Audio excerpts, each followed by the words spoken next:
I think Michail Antonio's leaving in this transfer window. I really do. I think the only reason it's not happened so far is because of what's happened to Danny Ings in terms of the injury he picked up in his debut against Everton, and the fact that Skamaka's not back yet. In fact, I'm almost certain of it. If Cornet had been fit, I think he just would have been gone already.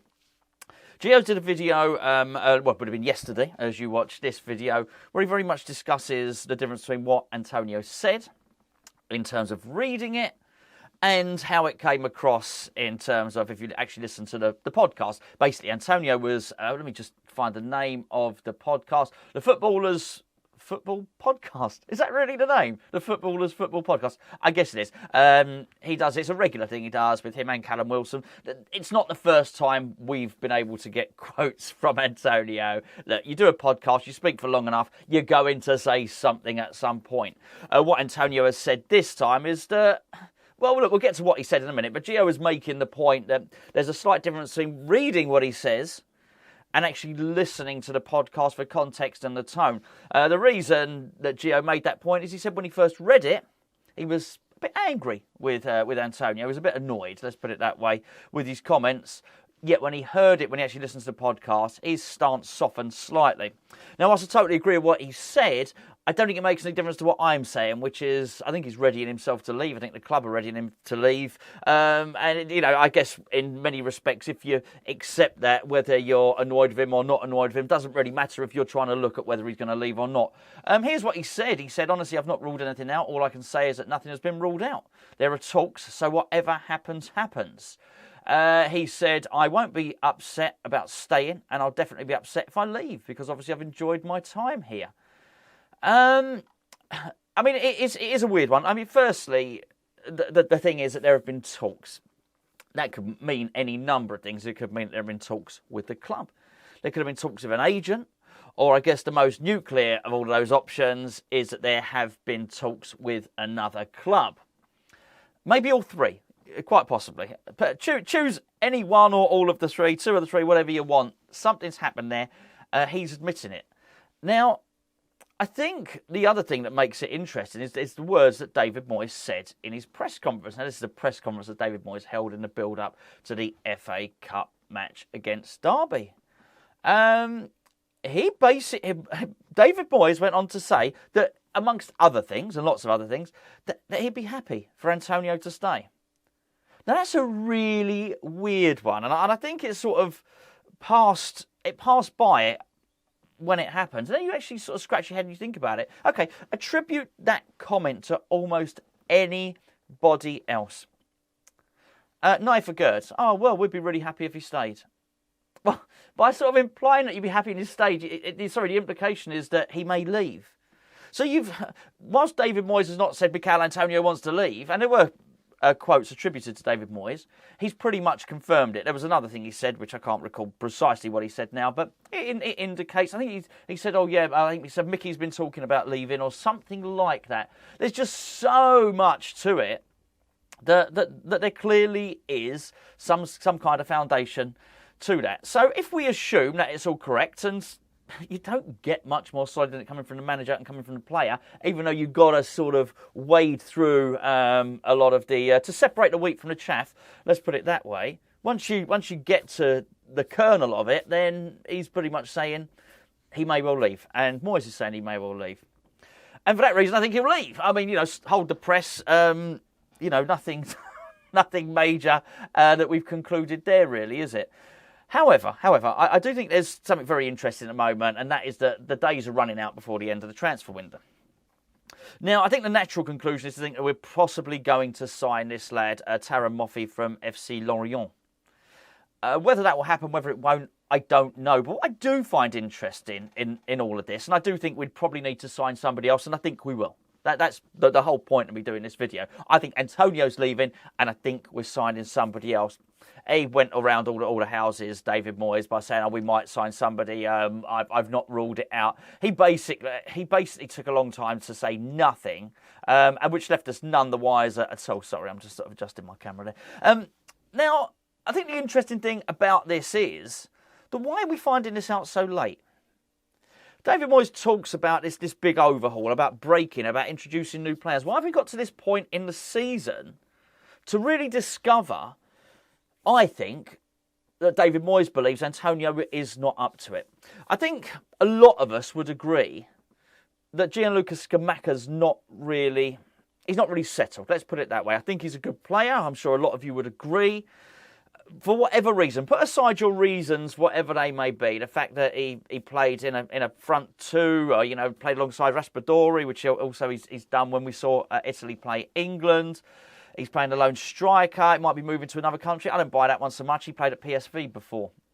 But for whatever reason, I think it's fair to say he hasn't particularly settled, at least within the style of football and the way David Moyes wants to play. Now, had this been a little while ago, a new striker not settling wouldn't have been a problem for David Moyes, because let's be fair, when we brought in Scamacca, we weren't even sure that he'd be able to get the shirt off Antonio because he was that much of a David Moyes favourite. David Moyes loved Antonio. Now, you get the impression that Antonio's possibly not even second choice. Definitely not second choice.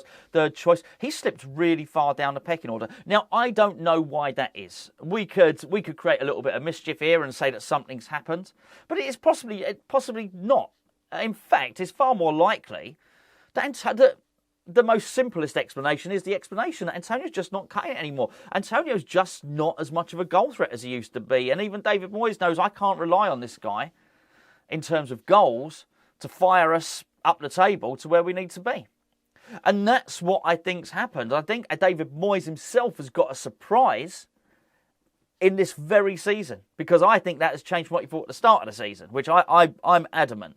The start of the season, David Moyes thought, I've got Michail Antonio here, I've got Gianluca Scamacca here. I don't know who's going to be the number one. They're going to be fighting it out to see who leads the line for West Ham United.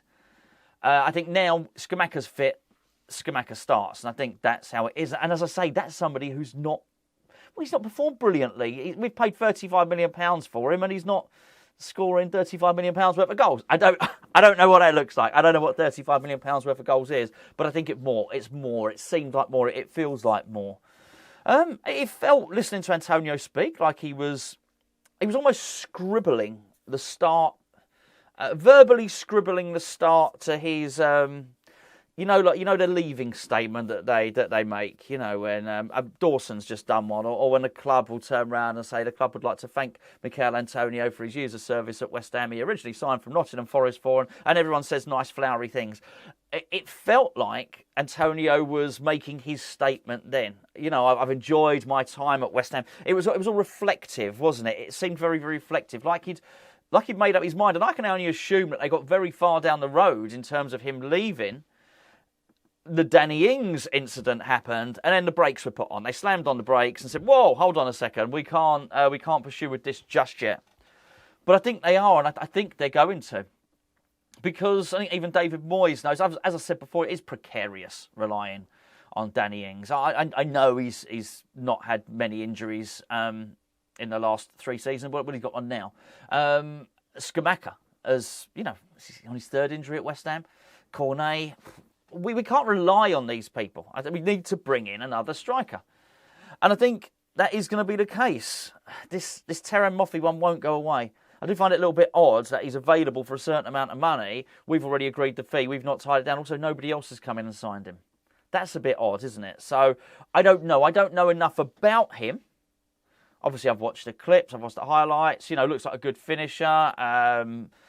Was he 6'1"? He seems relatively fast, left-footed, good finisher. Drifts into space well, travels reasonably well with the ball. I've seen what I've seen, but I do wonder if he's that good. And he is the 2nd top scorer in the French league, by the way, behind Kylian Mbappe. I think if he's that good, why hasn't anybody else come in for him? I can understand, by the way, the rumours coming out that he's reluctant to join West Ham. There's a certain reticence there. I get it. I think if I was looking at West Ham at the moment, I think I'd be thinking, okay, well, they're in the knockout rounds of the conference, the Europa Conference League, great. But they're down the bottom of the Premier League, not so great. And I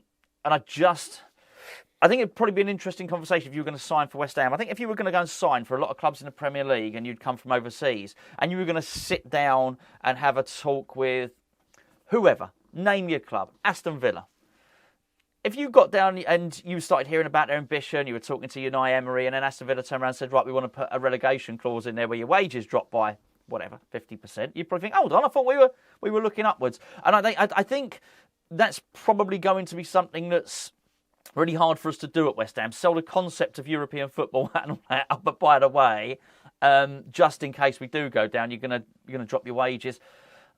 I don't know. I do wonder if some deals are floundering on that. In which case, fair play to Danny Ings, because I would doubt very much if West Ham would have sanctioned the deal for Danny Ings, bearing in mind the precarious position we're in.